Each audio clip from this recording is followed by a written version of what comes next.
స్వాగతం. మనం భారతదేశ ఆస్తి మార్కెట్ గురించి మాట్లాడుతున్నాం. ఇది ఇటీవల చాలా చర్చనీయాంశంగా మారింది.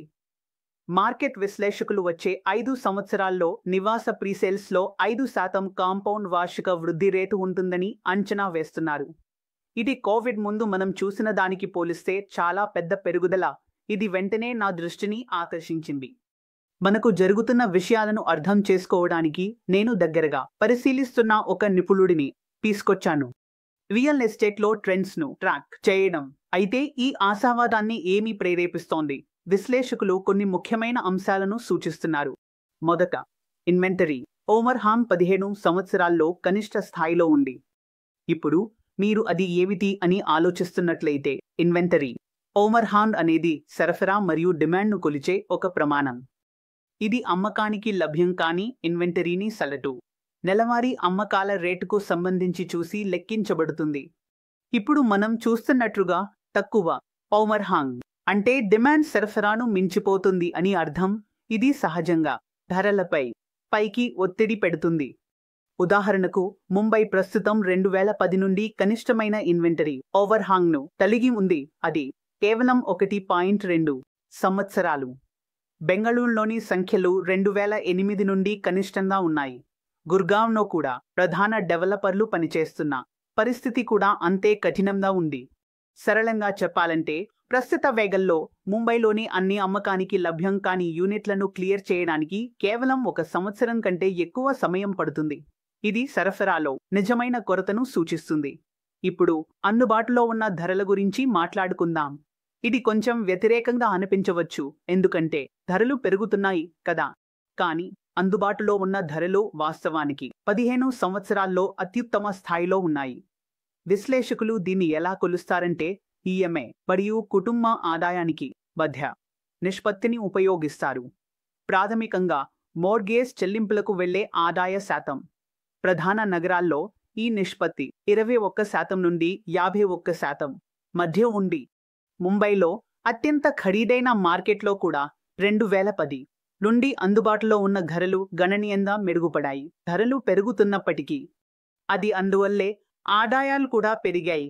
ఇది జనాభాలో పెద్ద భాగానికి విషయాలను నిర్వహణలో ఉంచుతుంది. వడ్డీ రేట్లు మూడవ పెద్ద అంశం. అవును, గత కొన్ని సంవత్సరాల్లో రేట్లు పెరిగాయి. ఇది అందుబాటులో ఉన్న ధరలను ప్రభావితం చేసింది, ముఖ్యంగా బడ్జెట్ ఫ్రెండ్లీ విభాగాల్లో. కానీ విశ్లేషకులు ఇప్పుడు వడ్డీ రేట్ల చక్రం పీక్ అవుతున్నదని నమ్ముతున్నారు. ఊరికి తీసుకునే ఖర్చులు తక్కువగా మారితే ఇంటి యాజమాన్యం మరింత అందుబాటులోకి వస్తుంది, ముఖ్యంగా చిన్న 1 BHK మరియు 2 BHK యూనిట్ల కోసం.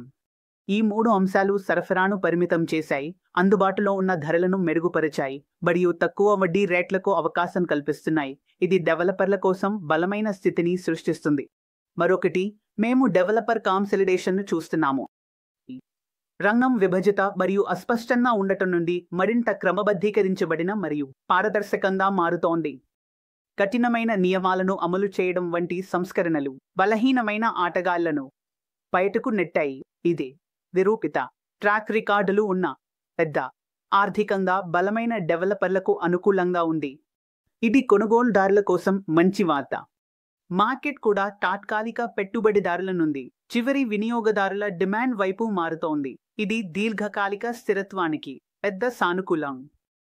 పెట్టుబడిదారులు, ముఖ్యంగా ఊహాగాన పెట్టుబడిదారులు, ధరల మార్పులకు చాలా సున్నితంగా ఉంటారు.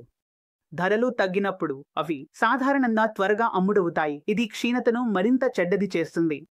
మరోవైపు చివరి వినియోగదారులు తాత్కాలిక లాభాల కంటే దీర్ఘకాలిక అవసరాల ఆధారంగా నివసించడానికి ఇల్లు కొనుగోలు చేస్తున్నారు. ఈ మార్పు మార్కెట్ను తక్కువ అస్థిరంగా మరియు మరింత స్థిరంగా చేస్తుంది. ఇప్పుడు కొంతమంది వ్యక్తులు ఆస్తి బబుల్ గురించి ఆందోళన చెందవచ్చు, కానీ విశ్లేషకులు భారతదేశం మార్కెట్ యునైటెడ్ స్టేట్స్లో చూసిన వాటితో పోలిస్తే నిర్మాణాత్మకంగా భిన్నంగా ఉందని నమ్ముతున్నారు. జపాన్ లేదా చైనా. మరొకటి, ఇతర దేశాల్లో ఆస్తి బబుల్స్ పీక్ వద్ద కుటుంబ రుణం ఒక పెద్ద కారణం. అమెరికాలో జీడీపీకి సంబంధించి కుటుంబ రుణం శాతం చాలా అధికంగా 93% ఉంది. జపాన్లో 68% మరియు చైనాలో 62%. భారతదేశంలో ఆ సంఖ్య 42% వద్ద ఉంది. ఇది చాలా ఆరోగ్యకరమైనది. ఇది ఒక భద్రతా నెట్గా పనిచేస్తుంది. భారతదేశంలో పట్టణీకరణ రేటు మరో ముఖ్యమైన అంశం. మీరు కేవలం 35 నుండి 36%. ఇది అమెరికాలో 75% ఉన్న స్థాయికి చాలా తక్కువ. మరియు జపాన్లో వారి ఆస్తి మార్కెట్లు పీక్కు చేరుకున్నప్పుడు ఇది మరింత మంది నగరాలకు మారుతున్నందున అభివృద్ధికి చాలా స్థలం వదులుతుంది. అది అనుకూల జనాభా గణాంకాలతో జోడించండి. భారతదేశంలో ప్రధాన ఇల్లు కొనుగోలు చేసే వయస్సు గుంపు 30 నుండి 39 సంవత్సరాల మధ్య ఉంది. ఇది 2037 వరకు పెరుగుతుందని అంచనా వేస్తున్నారు. చైనాతో పోలిస్తే అక్కడ ఈ వయస్సు గుంపు ఇప్పటికే తగ్గుతోంది. అందువల్ల విశ్లేషకులు భారతదేశం యొక్క దీర్ఘకాలిక డిమాండ్ గురించి ఎందుకు ఆశావాదంగా ఉన్నారో మీరు చూడవచ్చు. ధరను పెరిగితే ఎలాంటి మార్కెట్ కూడా ప్రమాదం లేకుండా ఉండదు. చాలా త్వరగా జరిగితే ఇది డిమాండ్ను తగ్గించవచ్చు మరియు ఇన్వెంటరీని పెంచుతుంది. ఇది సరిదిద్దే ప్రమాదాన్ని పెంచుతుంది. భూమి ధరల పెరుగుదల మరో ఆందోళన. కానీ ఇది అభివృద్ధిదారుల మార్జిన్లను కుదించడంతో ప్రాజెక్టులను తక్కువ లాభదాయకంగా చేస్తుంది. దీనికి జీడీపీ వృద్ధి మందగించడం లేదా ప్రాజెక్ట్ ఆలస్యం వంటి సాధ్యమైన మాక్రో ఆర్థిక అడ్డంకులను జోడించండి. మరియు అవకాశాలతో పాటు పర్యవేక్షించాల్సిన ప్రమాదాలు ఉన్నాయని స్పష్టంగా ఉంది. ఆస్తి అభివృద్ధి ఇళ్లతో ఆగడం ఎలా ఆసక్తికరంగా ఉంది. ఆస్తి మార్కెట్ అభివృద్ధి పరిశ్రమలపై ప్రభావం చూపుతుంది, ఉద్యోగాలు సృష్టిస్తుంది, పెట్టుబడులను ఆకర్షిస్తుంది. నిర్మాణం, భవన సామగ్రి, గృహ ఉపకరణాలు, ఫర్నిచర్, మోర్గేజ్లు మరియు హోమ్ లోన్ల వంటి ఆర్థిక సేవలు కూడా. ఇది ఉద్యోగాలను సృష్టిస్తుంది, విదేశీ పెట్టుబడులను ఆకర్షిస్తుంది మరియు మౌలిక సదుపాయాల అభివృద్ధిని ప్రేరేపిస్తుంది. రవాణా, యూటిలిటీస్ మరియు ఇతర అవసరమైన సేవలను మెరుగుపరుస్తుంది. ఇది కేవలం ఇల్లు నిర్మించడం గురించి కాదు, ఇది మొత్తం పర్యావరణాలను సృష్టించడం గురించి. ఇది సామాజిక కోణం కూడా ఉంది. ప్రజలు తమ ఇంటి విలువలు పెరగడాన్ని చూసినప్పుడు అది వారి విశ్వాసాన్ని మరియు ఆశావాదాన్ని పెంచుతుంది. అది ఆర్థిక వ్యవస్థ అంతటా ఎక్కువ ఖర్చు మరియు పెట్టుబడికి దారి తీస్తుంది. ధరల పెరుగుదల కొందరికి ఇల్లు అందుబాటులో లేకుండా చేస్తుంది, అసమానత సృష్టిస్తుంది. పాలకులు వృద్ధి స్థిరంగా ఉండి అందరికీ లాభం చేకూర్చారని చూడాలి. పాలన చేసేవారు ఇక్కడ కీలక పాత్ర పోషిస్తున్నారు. వృద్ధి స్థిరంగా ఉండాలని మరియు అందరికీ లాభం చేకూర్చాలని చూసుకోవాలి.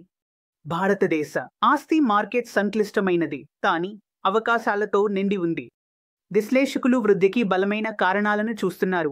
ఇది అనుకూల జనాభా, పట్టణీకరణ మరియు నిర్మాణాత్మక మెరుగుదలల ద్వారా మద్దతు పొందుతోంది. అదే సమయంలో ధరల ఊహాగానాల వంటి ప్రమాదాలను పర్యవేక్షించడం అవసరం. మరియు సరఫరా డిమాండ్ అసమతుల్యతలు చాలా ముఖ్యమైనవి. భారతదేశ ఆస్తి మార్కెట్ గురించి ఈ అంశంపై నాతో చేరినందుకు ధన్యవాదాలు. నేను ఇది మీకు ఈ రోజు పరిస్థితులు ఎలా ఉన్నాయో మరియు అవి ఎక్కడకు వెళ్ళవచ్చో స్పష్టమైన చిత్రాన్ని ఇచ్చిందని ఆశిస్తున్నాను. తరువాతి సారి వరకు